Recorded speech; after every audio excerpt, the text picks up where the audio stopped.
La madrugada del 24 de febrero de 1525 emergía gélida, envuelta en una niebla que se arrastraba como espectro sobre los campos anegados de Pavía, al norte de Italia. La humedad era tan intensa que las ropas de soldados, campesinos y nobles parecían perpetuamente empapadas. Todo olía a madera mojada, estiércol y ese inconfundible aroma ácido de la pólvora seca a la espera de ser despertada por el estruendo bélico. En la penumbra, antes del alba, dos huestes custodiaban la tensión en silencio, los ejércitos más poderosos de la cristiandad, cara a cara, sobre terreno encharcado, donde la historia nunca vuelve a ser igual. En el centro del complejo entramado, en una lujosa tienda de campaña, el joven y enérgico rey Francisco I de Francia repasaba cada movimiento. Su porte irradiaba una confianza absoluta, esa seguridad inamovible que solo poseen quienes han crecido escuchando historias de gloria y proclamaciones sobre la divinidad del linaje. Junto a él, reunida la élite de los mariscales, condotieros y viejos clanes de la nobleza francesa, la flor innata del antiguo orden, revestidos de ricas túnicas bordadas y acero perfectamente bruñido.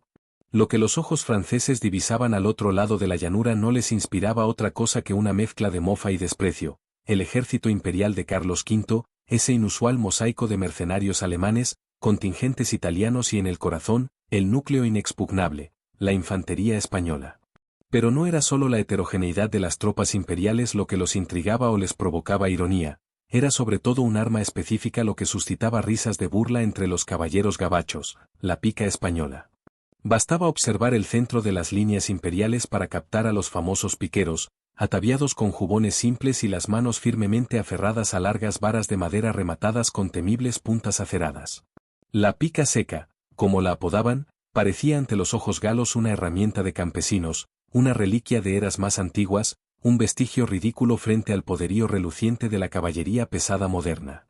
Y entre risas, comentarios ácidos fluían por el campamento francés. «Miren a esos campesinos», soltó el almirante Bonivet, favorito del rey. «Pretenden detener a la mejor caballería de Europa, con palos de granjero. Hoy aprenderán lo que es la guerra en manos de la nobleza francesa». El escarnio no era fingido. Había una convicción arraigada en toda la gendarmería gala, más de 2000 nobles sobre corceles enormes, armados hasta la coronilla con corazas milanesas tan pulidas que devolvían al gris despejado del día un destello blanquecino. En sus mentes no había duda alguna, la fuerza decisiva en la guerra, el factor que inclina la balanza de todas las batallas, era la carga de la caballería pesada, el soc-and-dou feudal en todo su esplendor. La infantería, incluso aquella extraña formación hispano-imperial que combinaba arcabuces estruendosos con picas afiladas, era apenas un recurso auxiliar, la carne de cañón sobre la que construir tras el paso de los caballeros. Un mar de arrogancia flotaba sobre el campamento francés esa madrugada mientras la bruma persistía, envolviendo la escena con un aire de leyenda aún no escrita. Para ellos, la batalla de Pavía no era un desafío, era una formalidad gloriosa, la última parada antes de sentenciar el dominio absoluto de Francia sobre Italia. Despreciaban lo que veían, con una altivez que rozaba la ceguera. Al otro lado, sin embargo, reinaba otra quietud, la calma del profesionalismo militar. En las filas españolas y aliadas imperiales, la emoción era muy distinta. Ni orgullo altanero ni resignación pesimista, solo la gélida concentración de quienes saben lo caro que se paga el exceso de confianza. El mando de los imperiales descansaba en figuras como el Marqués de Pescara y Antonio de Leiva, estrategas mayores, curtidos en las eternas guerras italianas. Sabían, porque tenían cicatrices para recordarlo, que su caballería jamás igualaría el empuje francés y que los lanzquenetes alemanes, mercenarios indisciplinados, podían volverse tan peligrosos como el enemigo si la paga no llegaba a tiempo.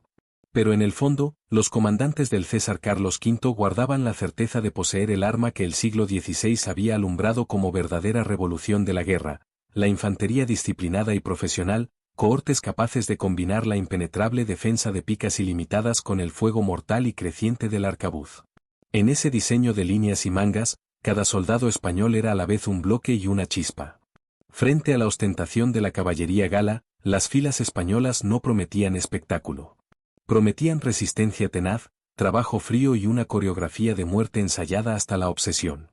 La diferencia esencial entre ambos lados se notaba incluso en cómo esperaban el alba. La nobleza gala planificaba la gloria y la leyenda. Los españoles y sus jefes planeaban el trabajo sucio de sobrevivir, el arte minucioso de matar y no ser muerto. Unos reían y bebían, otros revisaban mechas, repasaban filos y reafirmaban la instrucción colectiva: no disparéis hasta verles la cara. No cedáis ni un palmo de tierra. Aguantad como una roca. En esos minutos previos, sobre el barrizal de Mirabello, se gestaba una colisión de ideas históricas. La batalla que estaba a punto de comenzar era mucho más que un choque de ejército contra ejército.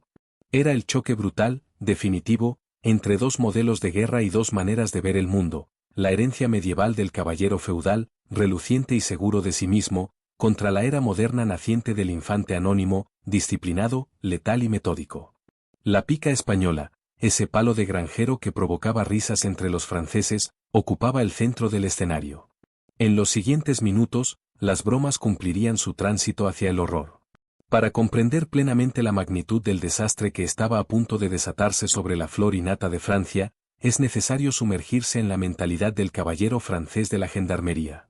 No eran simplemente soldados de élite, eran la personificación viviente de un orden social completo, de una visión del mundo que había dominado Europa durante 5 siglos. Estos hombres eran descendientes directos de las grandes casas nobles de Francia: Valois, Montmorency, Bourbon, apellidos que resonaban en las crónicas desde los tiempos de Carlomagno. Habían sido criados desde la infancia para un solo propósito: la guerra. Pero no cualquier tipo de guerra. Para ellos, el combate era una extensión natural de los torneos, las justas y los duelos caballerescos. Era un teatro donde demostrar el valor individual, el élan francés, ese impulso irresistible que combinaba coraje, honor y una fe ciega en la superioridad de la sangre noble. Su desprecio por la infantería no era una simple pose estratégica, era una convicción filosófica profunda. Los hombres que luchaban a pie, los que portaban picas o arcabuces, eran considerados seres de una casta inferior. Eran campesinos armados, siervos cuyo único propósito en el campo de batalla era morir en masa para permitir que los verdaderos guerreros, los nobles a caballo, decidieran el resultado con su carga gloriosa. La táctica de la gendarmería era de una simplicidad brutal: la carga frontal masiva. Miles de caballeros formados hombro con hombro, sus largas lanzas en ristre, avanzando primero al trote, luego al galope, hasta convertirse en un huracán de acero y furia que arrasaba todo a su paso. El impacto psicológico era devastador, el sonido de miles de cascos cerrados golpeando la tierra era como un terremoto. La visión de esa marea de armaduras relucientes y estandartes ondeantes era suficiente para quebrar la moral de la mayoría de las formaciones de infantería. Y esa táctica había funcionado. Durante décadas, la carga de la caballería pesada francesa había sido la fuerza decisiva en innumerables campos de batalla. Había roto las formaciones de piqueros suizos en Marignano apenas 10 años antes. Había aplastado ejércitos ingleses. Era el martillo que convertía la guerra en una ciencia simple: golpear con fuerza suficiente y todo se derrumba. El propio Francisco y era la personificación de este ideal. Alto, apuesto, apenas 30 años, era un monarca que prefería liderar desde el frente antes que comandar desde la retaguardia.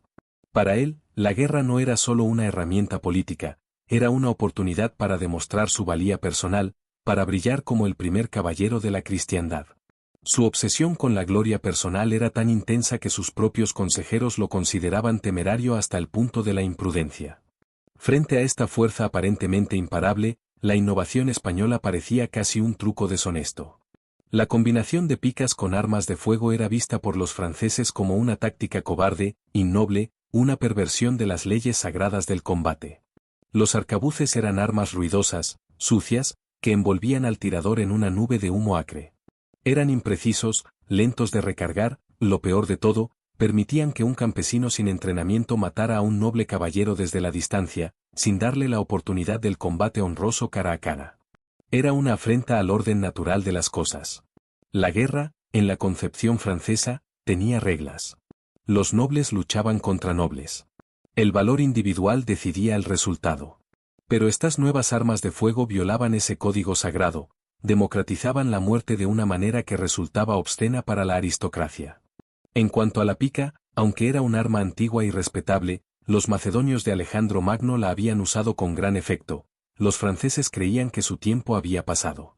Sí, una formación densa de piqueros podía detener una carga de caballería, en teoría. Pero la práctica había demostrado que un bombardeo de artillería pesada abría brechas en esas formaciones, y una vez rota la coherencia del cuadro, la caballería podía penetrar y masacrar a los infantes indefensos. El plan francés para Pavía se basaba precisamente en esa lógica. Durante la noche del 23 al 24 de febrero, ingenieros franceses habían trabajado en silencio, abriendo brechas en los muros del parque de Mirabello, el terreno cercado donde se encontraba acampado el ejército imperial. Al amanecer lanzarían un ataque sorpresa. Su artillería pesada, la mejor de Europa, bombardearía las formaciones españolas, rompiéndolas.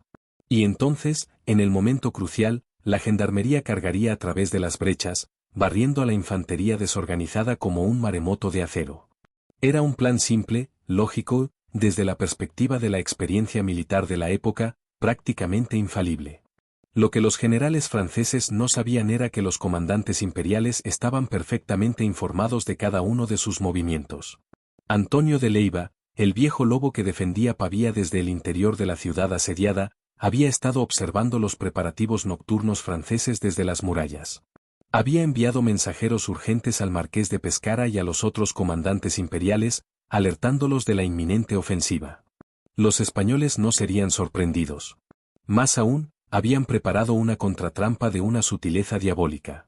El marqués de Pescara era un genio táctico de esa nueva era de guerra que estaban haciendo. No tenía las ilusiones caballerescas de Francisco I. Para él, la guerra no era un torneo, era un problema que resolver de la manera más eficiente posible. Y comprendía con claridad cristalina las debilidades y fortalezas de su ejército.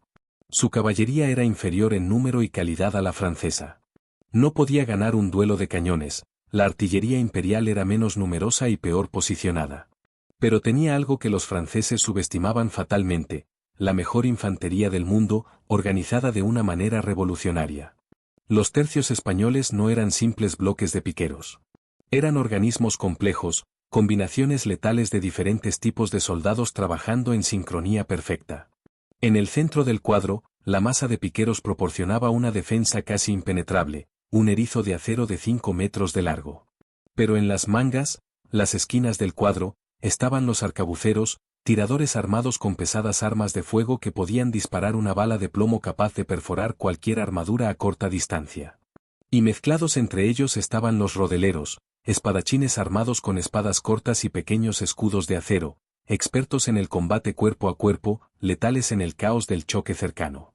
Esta combinación de armas, picas para la defensa, arcabuces para el fuego a distancia y espadas para el combate cercano, convertía al tercio en una fortaleza móvil capaz de defenderse de cualquier amenaza y, cuando era necesario, de atacar con una violencia coordinada devastadora.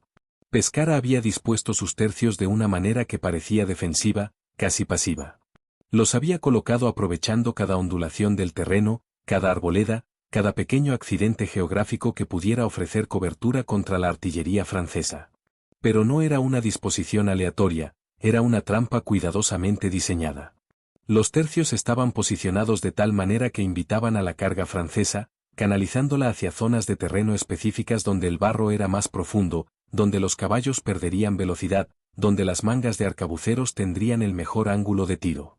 Mientras los nobles franceses reían en sus tiendas, confiados en su victoria inevitable, los sargentos españoles recorrían las filas de sus hombres susurrando las últimas instrucciones. No había discursos grandilocuentes sobre honor y gloria. Solo instrucciones técnicas, frías y precisas. Mantengan la formación. Confíen en el hombre a su lado. Los arcabuceros no disparen hasta que vean el blanco de sus ojos. Piqueros, planten las astas en el suelo cuando carguen. Y nadie, absolutamente nadie, rompe filas sin orden. Que se estrellen contra nosotros como olas contra un acantilado. El escenario estaba preparado. Dos visiones del mundo estaban a punto de colisionar con una violencia que determinaría el curso de la historia militar durante el siguiente siglo. De un lado, la arrogancia dorada de un rey y la flor de la caballería europea, convencidos de su superioridad divina, despreciando a sus enemigos como campesinos armados con palos. Del otro, la fría profesionalidad de una infantería que había convertido la guerra en una ciencia, que no buscaba gloria individual sino eficiencia colectiva, que estaba dispuesta a morir donde estaba plantada antes que ceder un palmo de terreno. Y en el centro de todo, silenciosa y subestimada, la pica española esperaba su momento. Los franceses no podían imaginar que ese palo de granjero del que se burlaban estaba a punto de destrozar no solo su ejército, sino toda su concepción del mundo. El sol comenzaba a rasgar la niebla. El momento había llegado. El amanecer del 24 de febrero finalmente rompió el velo de niebla con una luz pálida y fantasmal. Y con la luz llegó el trueno. El plan francés se puso en marcha con una precisión que habría sido admirable si no estuviera condenado desde su concepción. Decenas de cañones pesados, la artillería más formidable de Europa, rugieron al unísono. El sonido no era simplemente ruido, era un fenómeno físico que hacía vibrar el aire, que entraba en los pulmones de los hombres y los llenaba de un terror primordial. El suelo mismo temblaba como si la tierra protestara contra la violencia que los hombres le infligían. Las balas de hierro macizo, cada una del tamaño de una cabeza humana, silbaban a través del aire con un sonido agudo y horrible, como el grito de un demonio. Cuando impactaban, no solo destruían carne y hueso, destrozaban la moral, convertían a hombres valientes en masas temblorosas que rogaban porque la siguiente bola de hierro cayera sobre cualquiera menos sobre ellos. El objetivo del bombardeo era claro y brutal: romper las formaciones imperiales, sembrar el caos, abrir brechas por las que la caballería pudiera penetrar como un cuchillo en carne blanda. Los ingenieros artilleros franceses, maestros de su arte mortal, habían calculado cuidadosamente las distancias y los ángulos. Cada cañón tenía un sector de fuego asignado. Era un bombardeo de saturación diseñado para convertir el campo de batalla en un infierno de metal volador. Para los lanzquenetes alemanes que servían en el ejército imperial, el castigo fue terrible. Eran soldados formidables, mercenarios profesionales con una reputación temible ganada en 100 campos de batalla. Pero su disciplina, aunque impresionante, no era comparable a la de los españoles. Sus formaciones, densas y profundas, ofrecían blancos perfectos para la artillería francesa. Las balas de cañón abrían pasillos sangrientos a través de sus filas. Un solo proyectil podía matar o mutilar a 5, 6, 7 hombres en una fracción de segundo. Cabezas volaban como pelotas. Brazos eran arrancados de cuajo. Hombres eran literalmente partidos por la mitad, sus vísceras esparcidas sobre sus compañeros. El horror era indescriptible. Y lo peor era la impotencia. No había nada que pudieran hacer excepto soportar. No podían responder al fuego, sus propios cañones eran inferiores en número y alcance. No podían cargar, la distancia era demasiado grande. Solo podían estar allí, de pie, absorbiendo el castigo, viendo morir a sus camaradas de las formas más grotescas imaginables, esperando que la siguiente bola no llevara su nombre. Algunos de los lanzquenetes, hombres que habían enfrentado sin pestañear cargas de caballería y combates cuerpo a cuerpo, comenzaron a vacilar. Su moral, como la de cualquier ejército sometido a un bombardeo prolongado sin poder responder, empezaba a erosionarse. Pero en el centro, donde estaban desplegados los cuadros de infantería española, la historia era radicalmente diferente. El marqués de Pescara había demostrado su genio táctico en la disposición de sus tropas. No las había dejado expuestas en campo abierto como blancos fáciles. Había aprovechado cada arruga del terreno, cada pequeña elevación, cada bosquecillo de árboles, cada acequia y cada muro de piedra.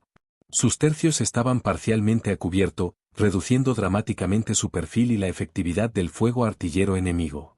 Cuando una bola de cañón francesa lograba encontrar su marca y abría un hueco sangriento en una de las filas españolas, algo extraordinario ocurría.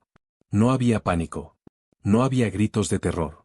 Los hombres de la fila de atrás simplemente daban un paso al frente, cerrando la formación como si nada hubiera pasado.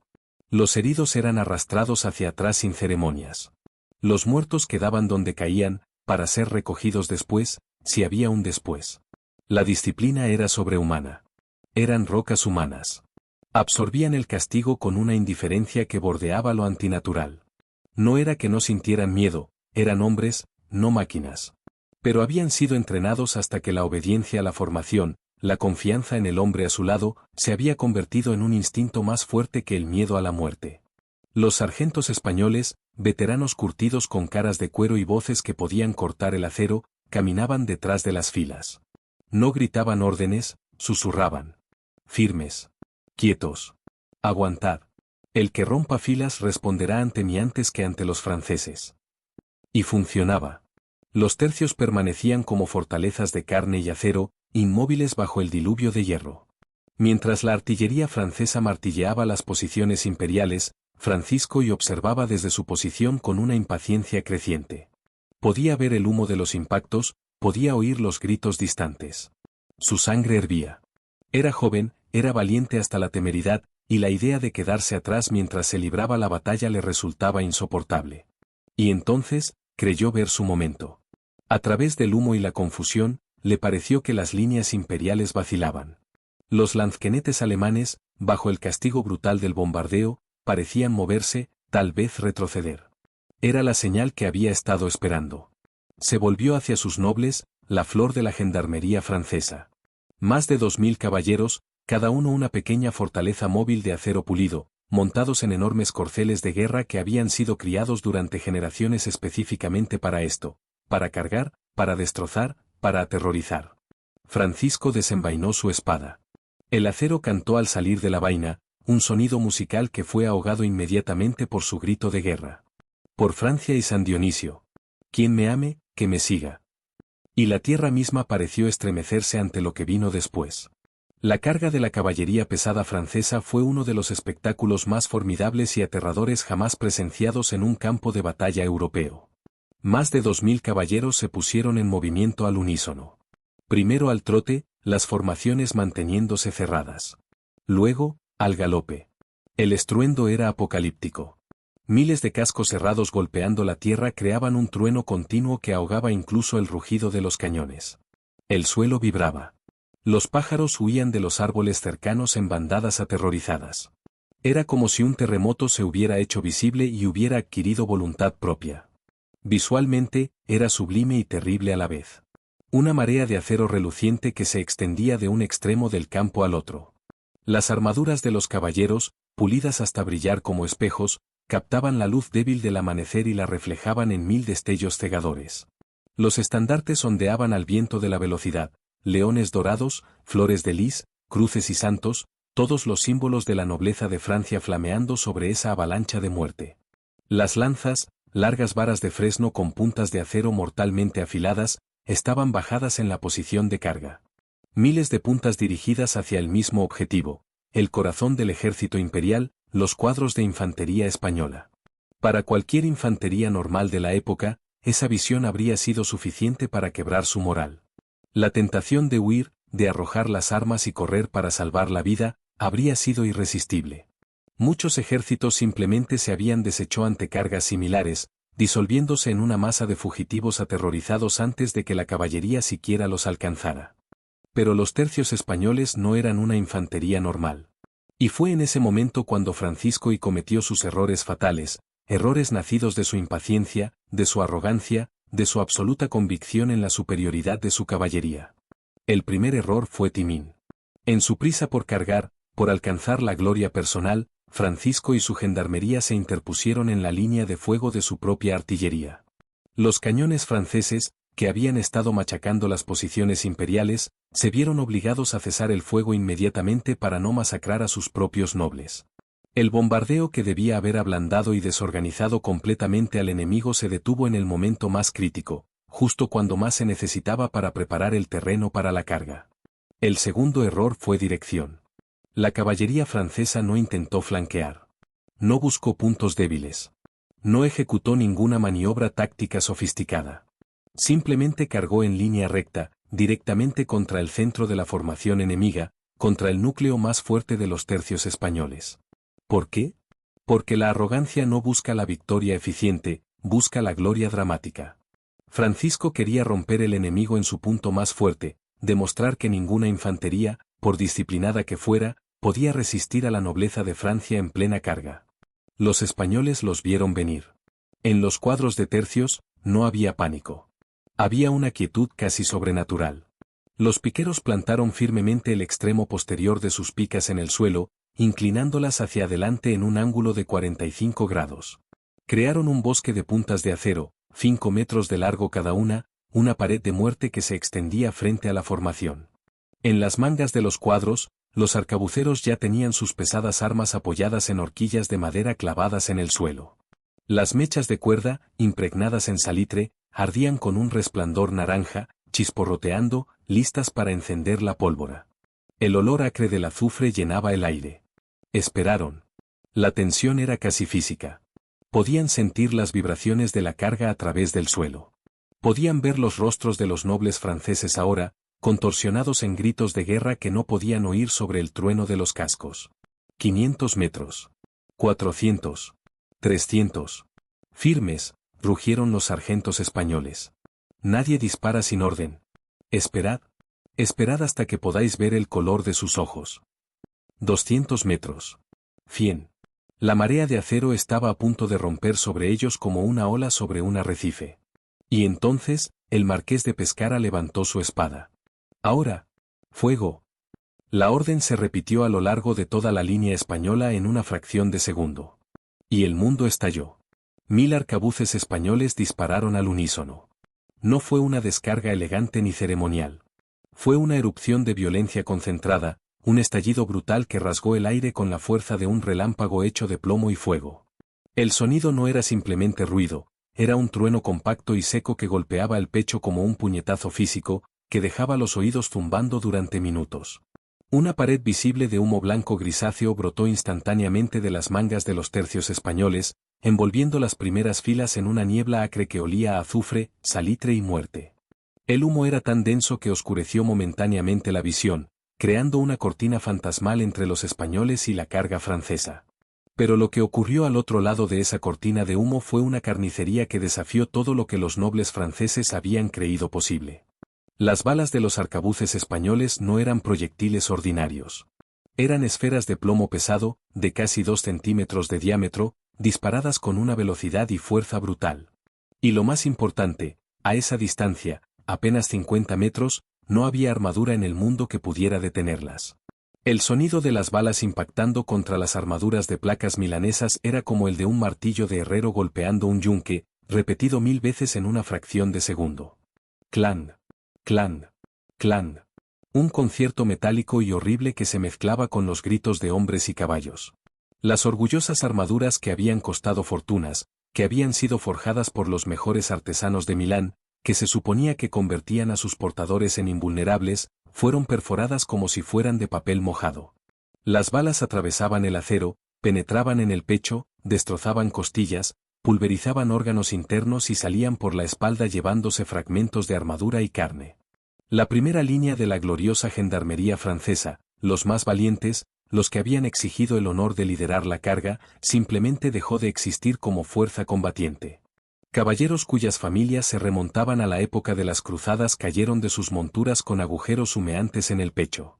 Un duque, cuyo escudo de armas mostraba 3 leones dorados sobre campo azul, fue lanzado hacia atrás por el impacto de una bala que le atravesó la garganta, ahogándose en su propia sangre antes de tocar el suelo. Un conde joven, apenas de 23 años, vio su caballo desplomarse bajo él con las patas delanteras destrozadas por 3 impactos simultáneos, atrapándolo bajo una montaña de acero retorcido y carne equina. Los caballos, esas magníficas bestias criadas específicamente para la guerra, sufrieron tanto o más que sus jinetes. Las balas penetraban sus pechos musculosos, destrozaban sus corazones, rompían sus espinas dorsales. Algunos cayeron instantáneamente, muertos antes de entender lo que había ocurrido. Otros, heridos mortalmente pero aún vivos, se encabritaban y giraban en círculos, chillando con una voz que sonaba casi humana, derribando a otros caballos y jinetes en su agonía.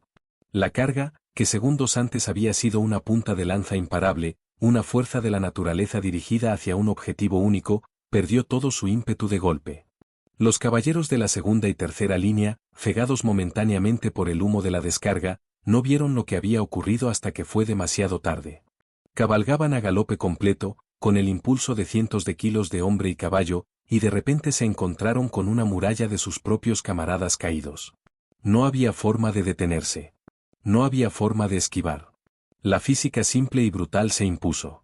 Caballos tropezaron con cadáveres y se desplomaron de bruces, lanzando a sus jinetes por encima de sus cabezas en trayectorias parabólicas que terminaban en impactos sordos y letales.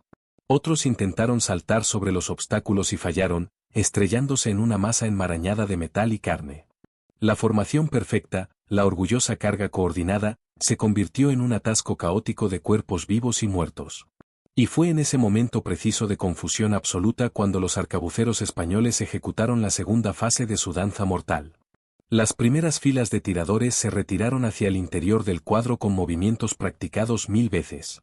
Se arrodillaron y comenzaron el largo y complejo proceso de recargar sus armas, verter la pólvora por el cañón, introducir el taco de tela, meter la bala de plomo, apretar todo con la baqueta, verter pólvora fina en la cazoleta, soplar la mecha para avivarla. Mientras tanto, las segundas filas de arcabuceros avanzaron, ocupando la posición de tiro. Apenas 15 segundos habían pasado desde la primera descarga. ¡Fuego! Una segunda pared de plomo barrió la masa confusa de caballería francesa. Esta vez no había necesidad de apuntar cuidadosamente, la carga rota se había convertido en un blanco tan denso que era imposible fallar. Más nobles cayeron. Más caballos se desplomaron. La zona frente a los cuadros españoles se estaba convirtiendo en una zona de muerte absoluta, una franja de terreno sembrada de cadáveres donde nada vivo podía sobrevivir más de segundos. Pero la genialidad táctica española no terminaba con el fuego de arcabuz. Mientras los tiradores masacraban a la caballería a distancia, los piqueros no permanecían pasivos. A una orden seca de sus sargentos, las primeras filas de picas bajaron aún más sus armas, casi horizontales, creando un muro de puntas de acero que se extendía 5 metros frente a la formación. Los caballeros franceses que lograban superar milagrosamente la barrera de cadáveres y el fuego mortal de los arcabuces se encontraban con esa segunda línea de defensa. Y descubrían, demasiado tarde, que sus lanzas de caballería, de apenas 3 metros de largo, no podían alcanzar a los piqueros españoles antes de que las picas de 5 metros los ensartaran. Era una geometría simple y mortal.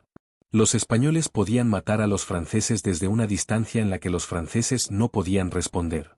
Caballeros fueron empalados a través de las viseras de sus yelmos. Otros recibieron picas en las axilas, donde las placas de la armadura dejaban un hueco vulnerable. Algunos fueron derribados de sus monturas por golpes de pica en el pecho que, aunque no penetraban la armadura, transferían suficiente fuerza para romper costillas y desmontar al jinete. Y entonces entraron en acción los rodeleros. Estos soldados españoles eran la pesadilla de cualquier caballero caído. Armados con una espada corta y ancha y un pequeño escudo redondo de acero, eran expertos en un tipo de combate que la nobleza consideraba deshonroso pero que era brutalmente eficiente, matar a enemigos indefensos. Salieron de la seguridad del cuadro en pequeños grupos, moviéndose con una agilidad que contrastaba grotescamente con la torpeza de los caballeros franceses atrapados en el suelo por el peso de sus propias armaduras. Un rodelero se deslizaba bajo el vientre de un caballo herido, cortaba sus tendones con un tajo rápido de su espada, haciendo que la bestia se desplomara y atrapara a su jinete bajo ella. Otro saltaba sobre un caballero caído que intentaba levantarse, usaba su escudo para golpear la visera del yelmo, cegando temporalmente al noble, y luego introducía su daga de misericordia a través de uno de los huecos de la armadura, la axila, la ingle, la unión del cuello. No había honor en ello. No había duelos caballerescos. Era asesinato sistemático, eficiente y profesional.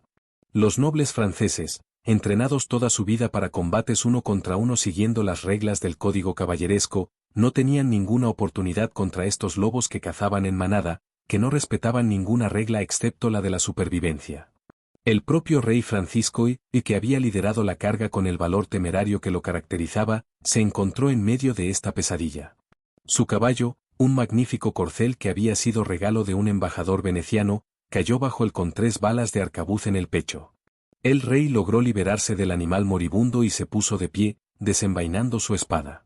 A su alrededor, su guardia personal, los mejores caballeros de Francia, cada uno escogido personalmente por el rey, formó un círculo desesperado. Luchaban con la valentía de hombres que saben que están defendiendo no solo a su señor, sino el honor de Francia misma.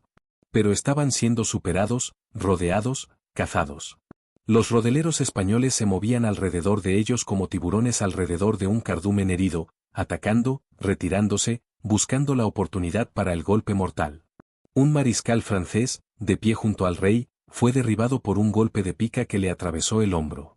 Cayó gritando, y antes de que pudiera levantarse, 3 rodeleros estaban sobre él.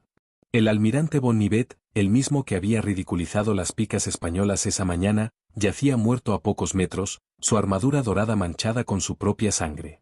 Francisco luchó como un león. Era un espadachín formidable, y su espada cantaba mientras rechazaba ataque tras ataque. Logró herir a 2 rodeleros y matar a un tercero con un tajo que casi le cortó la cabeza. Pero estaba agotado, superado en número, y su círculo de defensores se encogía con cada segundo que pasaba. La risa burlona de los generales franceses aquella mañana se había transformado en gritos ahogados de incredulidad y horror.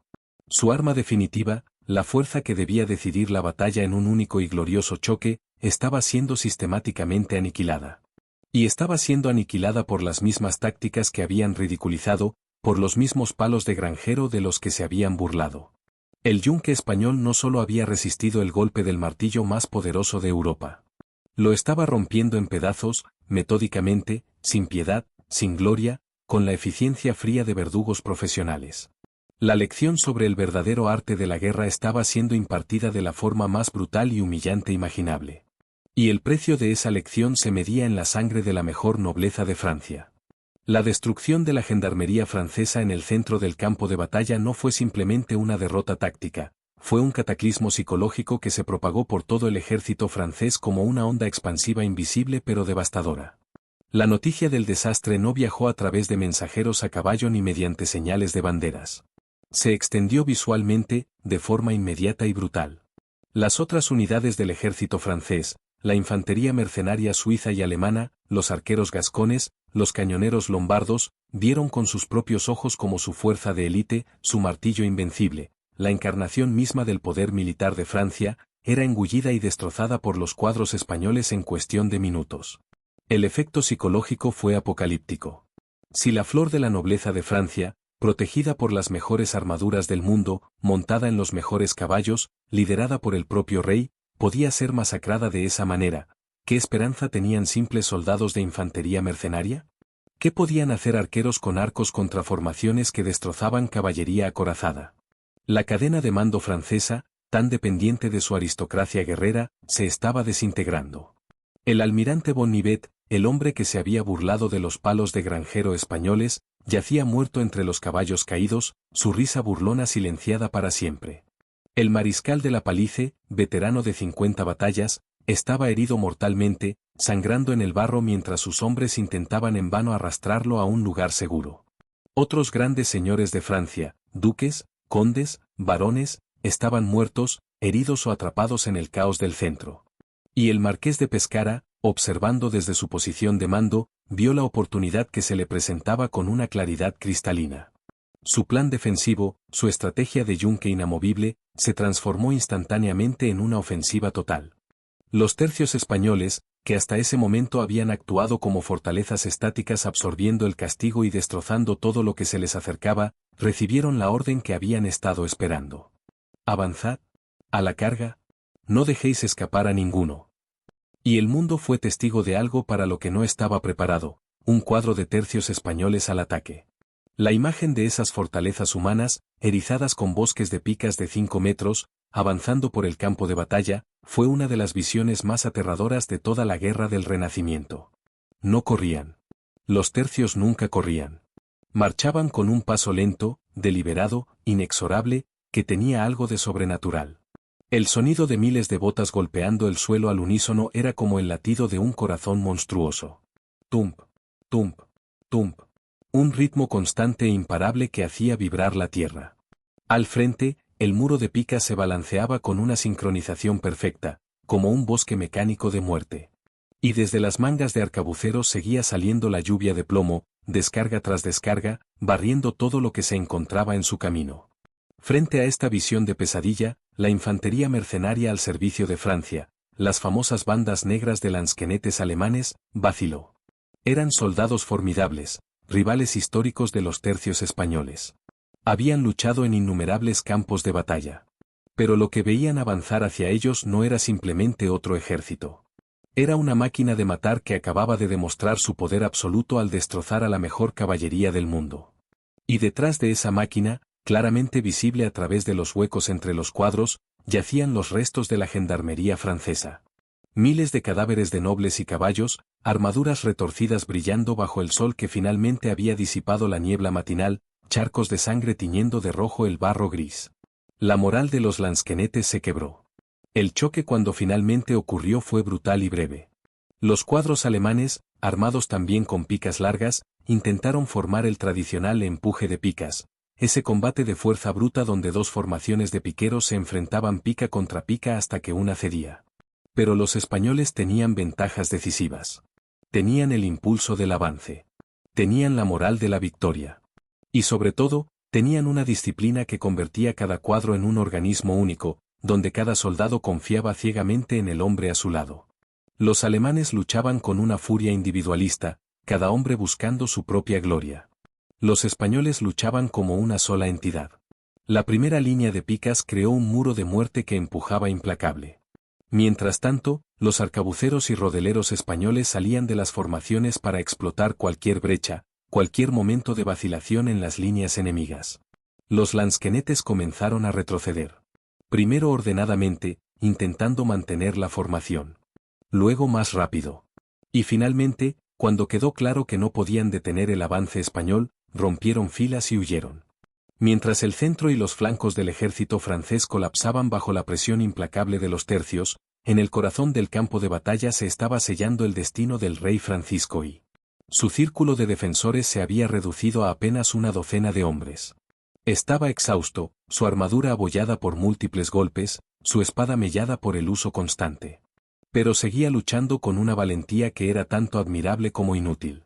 Fue entonces cuando 3 soldados españoles del tercio de Figueroa se abrieron paso a través de los últimos defensores del rey. Juan de Urbieta, un soldado vasco de origen humilde, no sabía que el hombre que tenía delante, con su armadura negra y dorada decorada con flores de lis, luchando con una habilidad y valentía extraordinarias, era el rey de Francia. Solo veía a un enemigo noble, ricamente ataviado, que se negaba a caer como habían caído sus compañeros. Junto a Diego Dávila, un extremeño, y Alonso Pita da Veiga, un gallego, Urbieta ejecutó una maniobra que habían practicado cientos de veces: rodear, distraer y desarmar. Dávila atacó de frente, forzando a Francisco a defenderse. Pita da Veiga golpeó con su escudo el brazo del rey, haciendo que su espada vacilara. Y Urbieta, moviéndose con la rapidez de una serpiente, agarró al rey por el cuello de la armadura mientras le ponía la punta de su espada contra la garganta, justo donde el yelmo dejaba un hueco vulnerable. «Ríndete», le gritaron en un español que Francisco apenas comprendía. El rey miró a su alrededor. Sus últimos defensores habían caído. Su ejército estaba en plena desbandada. A lo lejos podía ver sus banderas siendo pisoteadas en el barro, sus cañones siendo capturados, sus soldados huyendo despavoridos perseguidos por la caballería ligera imperial. Todo estaba perdido. Con un gesto que requirió más coraje que todas las batallas que había librado en su vida, Francisco y entregó su espada. No a un noble de su mismo rango, no a un general o a un duque. La entregó a 3 soldados de infantería comunes, hombres sin título ni abolengo. Era la máxima humillación para un monarca que se consideraba a sí mismo el primer caballero de la cristiandad. La noticia de la captura del rey se extendió por el campo de batalla como un reguero de pólvora. Para los franceses que aún luchaban, fue el golpe de gracia que quebró completamente su voluntad de resistir. El rey ha caído. El rey es prisionero. El grito se repitió en francés, alemán, italiano. Y con él llegó el pánico absoluto. La batalla se convirtió en una cacería. La caballería ligera imperial, jinetes españoles, napolitanos y albaneses, se lanzó en persecución de los fugitivos. No había cuartel. No había piedad. Los nobles franceses que intentaban rendirse descubrían que sus captores no hablaban francés y no entendían sus súplicas. Muchos fueron muertos por soldados que buscaban saquear sus ricas armaduras. La infantería española avanzaba metódicamente, limpiando el campo, rematando a los heridos enemigos, recogiendo armamento y equipo. Era un trabajo sucio, brutal, pero eficiente. El campo de batalla de Pavía, cuando finalmente cayó el silencio, presentaba una escena que horrorizaría a Europa durante una generación. Más de 10.000 soldados franceses y sus aliados yacían muertos. Entre ellos, los más grandes nombres de la aristocracia francesa. Duques cuyas familias habían servido a la corona durante siglos. Condes que poseían castillos y tierras inmensas. Caballeros cuyo linaje se remontaba a las cruzadas. Todos muertos en un solo día, en un solo campo, por las armas de soldados comunes. El ejército imperial, en comparación, había sufrido apenas 1 millar de bajas. La desproporción era obscena, casi imposible de creer. Pero los cadáveres no mentían.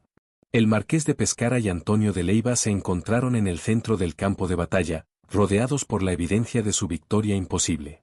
No había euforia en sus rostros, solo la satisfacción sombría de profesionales que habían completado un trabajo extraordinariamente difícil. Habían logrado lo que todos consideraban imposible. Atrapados, en inferioridad numérica, habían destruido al ejército más poderoso de Europa. Habían capturado a un rey. Y habían demostrado al mundo que la era de la caballería pesada había terminado para siempre. Esa noche, en el campamento imperial, la atmósfera era de incredulidad. Los soldados que por la mañana se habían preparado para morir luchando, ahora celebraban una victoria que parecía un milagro. Limpiaban sus picas y arcabuces no con arrogancia, sino con un nuevo respeto. Estas eran las armas que les habían dado el triunfo. Las herramientas que habían humillado a un rey y destrozado la nobleza de Francia. La risa de los generales franceses se había apagado. En su lugar había nacido una reputación de invencibilidad que acompañaría a los tercios españoles durante el siguiente siglo y medio. Y en toda Europa, en cada corte real, en cada academia militar, se tomó nota. La guerra nunca volvería a ser la misma.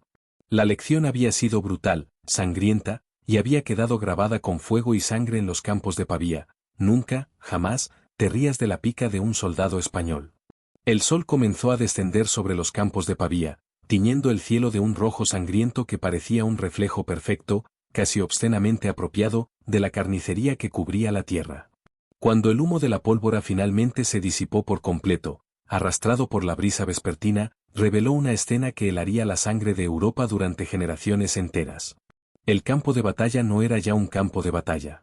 Era un cementerio. El cementerio de la caballería pesada. El cementerio de la arrogancia. El cementerio de toda una era de la historia militar. Los orgullosos estandartes de la gendarmería francesa, sedas bordadas con hilos de oro y plata, símbolos heráldicos que representaban siglos de linaje noble, yacían pisoteados en el barro, manchados irreversiblemente con la sangre de los hombres que los habían portado con tanto orgullo esa misma mañana. Algunos habían sido capturados intactos y ahora ondeaban sobre las líneas españolas como trofeos macabros. Otros habían sido desgarrados en la lucha, convertidos en jirones de tela que el viento arrastraba entre los cadáveres. Miles de cuerpos cubiertos con armaduras abolladas y perforadas tapizaban el terreno. Las armaduras, que esa mañana habían brillado como espejos perfectos bajo el sol débil, ahora estaban cubiertas de sangre seca, barro y excrementos. La muerte en combate raramente es limpia, los hombres pierden el control de sus esfínteres en el momento final. El olor era indescriptible. Una mezcla nauseabunda de sangre, vísceras abiertas, pólvora quemada y el hedor dulzón de la carne que ya comenzaba a descomponerse bajo el calor tardío de febrero.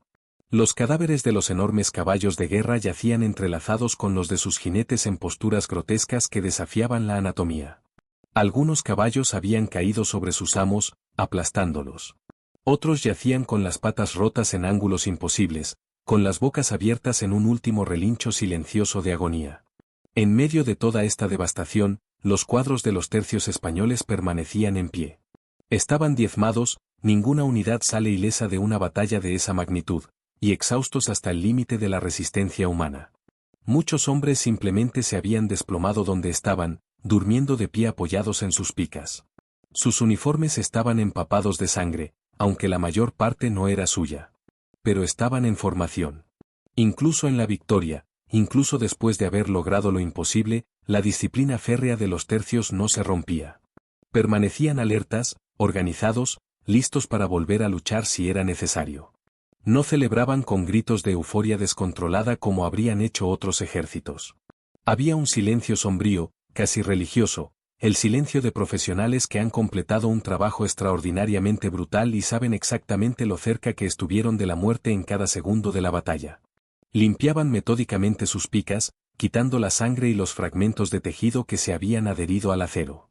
Recargaban sus arcabuces con movimientos automáticos nacidos de años de práctica. Ayudaban a sus heridos con una eficiencia que carecía de sentimentalismo pero no de compañerismo. Estos hombres sabían algo que los nobles franceses nunca habían comprendido: en el campo de batalla, tu supervivencia depende del hombre a tu lado, no de tu linaje ni de la calidad de tu armadura. Y esa lección, aprendida en sangre y repetida en 100 batallas, los había convertido en la fuerza militar más letal del mundo conocido. La figura central de aquella tragedia histórica, el rey Francisco I de Francia, fue conducido a través del campo de batalla en lo que constituyó un paseo de humillación suprema. Fue obligado a contemplar, paso a paso, la magnitud absoluta del desastre que su arrogancia había provocado. Vio a sus amigos más cercanos muertos en el barro.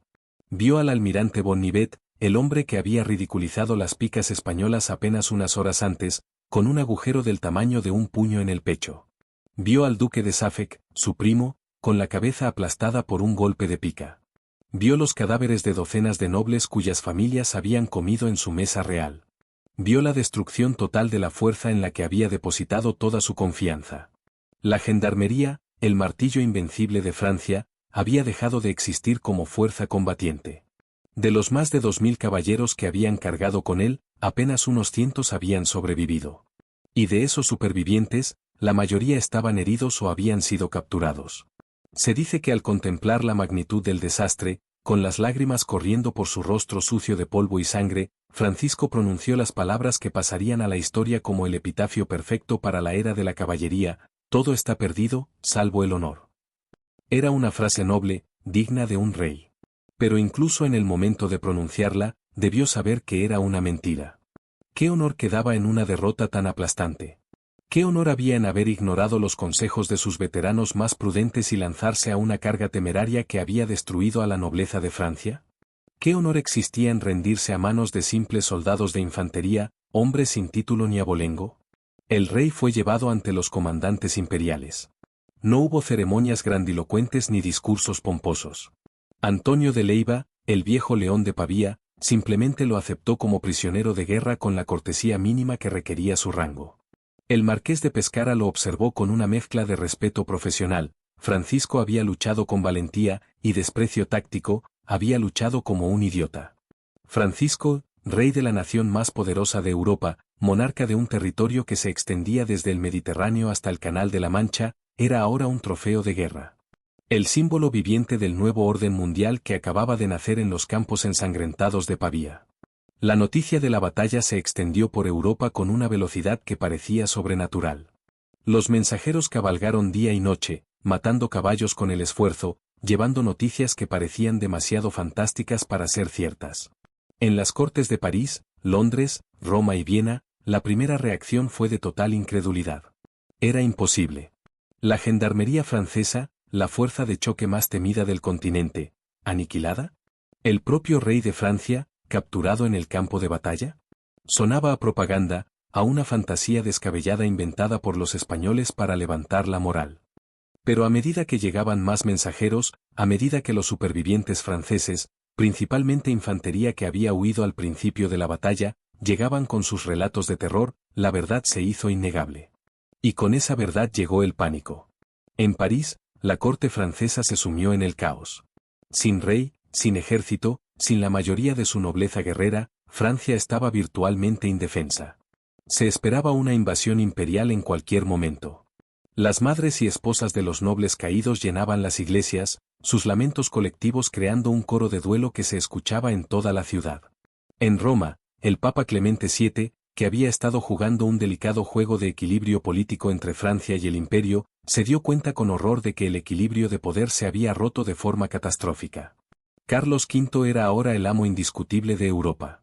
En Londres, el rey Enrique VIII, que había estado considerando una alianza con Francia, rápidamente cambió de bando y comenzó a enviar felicitaciones a Carlos V. Pero el impacto más profundo y duradero de Pavía no fue político, fue militar y social. En todas las academias militares, en todos los consejos de guerra, en cada reunión de comandantes, se estudió obsesivamente lo que había ocurrido en Pavía. Los informes de testigos oculares fueron analizados línea por línea. Se dibujaron mapas detallados del campo de batalla. Se reconstruyó cada fase de la batalla buscando comprender cómo había sido posible semejante catástrofe. Y de ese análisis emergió una conclusión unánime, revolucionaria y aterradora para las viejas élites guerreras de Europa: la era del caballero feudal había terminado. El noble acorazado a caballo, que durante 500 años había sido el árbitro supremo del campo de batalla, el símbolo viviente del orden social, había sido destronado de forma brutal y definitiva. La guerra había cambiado. La combinación de infantería disciplinada armada con picas para la defensa y arcabuces para el fuego a distancia era la nueva fórmula ganadora. Y la infantería española, organizada en sus tercios, era la maestra indiscutible de este nuevo y letal arte de la guerra. El palo de granjero del que los nobles franceses se habían burlado se había convertido en el cetro que dictaba el destino de los reinos. El impacto estratégico de Pavía fue inmenso e inmediato. La derrota total y la captura de Francisco I pusieron fin a las ambiciones francesas en Italia durante décadas. El emperador Carlos V se convirtió en el señor indiscutible de la península italiana y, por extensión, en el árbitro de toda Europa. El poder del Imperio español, que ya era formidable gracias al oro que fluía de las Américas, alcanzó su cenit. Durante los siguientes 100 años, ningún ejército europeo pudo igualar a los tercios españoles. La doctrina del tercio, esa combinación letal de picas, arcabuces y espadas organizadas en cuadros flexibles, se convirtió en el modelo que todos intentaron copiar. Pero nadie logró replicar el ingrediente secreto que hacía funcionar el sistema, el soldado español mismo. Hombres duros, orgullosos hasta la arrogancia, con un sentido del honor personal que los hacía preferir morir antes que romper la formación. Hombres con una capacidad de sufrimiento que asombraba a sus contemporáneos. Hombres que habían convertido la guerra en su profesión y se enorgullecían de ser los mejores en su oficio. Y la batalla tuvo un legado social que resonaría durante siglos. El hecho de que un rey fuera capturado no por un noble de igual rango, sino por soldados rasos, Juan de Urbieta, Diego Dávila, Alonso Pita da Veiga, fue un golpe simbólico devastador al corazón del sistema feudal. Estos hombres fueron recompensados por Carlos V con escudos de armas y pensiones vitalicias. No recibieron ducados ni castillos, pero recibieron algo que en muchos sentidos era más valioso, reconocimiento público de que el valor en el campo de batalla ya no era monopolio de la aristocracia. El soldado profesional, el hombre común convertido en experto letal en el arte de la guerra, era el nuevo protagonista de la historia. Y esa transformación, iniciada en Pavía y continuada en 100 campos de batalla posteriores, eventualmente erosionaría las bases mismas del orden feudal. La risa de los generales franceses en la mañana de Pavía se convirtió en una lección que resonaría a través de los siglos. Fue la risa de un mundo que se negaba a ver que su tiempo había terminado. Fue la arrogancia de la tradición enfrentándose a la innovación. Y fue silenciada de la forma más brutal posible. La historia militar recuerda a Pavía no solo como una batalla, sino como un punto de inflexión absoluto. Fue el día en que la caballería pesada cargó por última vez con la certeza absoluta de su supremacía, y fue recibida por una tormenta de plomo y un bosque de acero que la borró de la historia. Fue el bautismo de fuego definitivo que consagró a los tercios españoles como la fuerza militar más formidable del planeta, una reputación que mantendrían con sangre y acero durante más de 150 años. Y todo comenzó con la arrogancia de unos generales que se rieron de un arma que no comprendían, hasta que la vieron destrozar a su mejor infantería, capturar a su rey y poner fin para siempre a su mundo.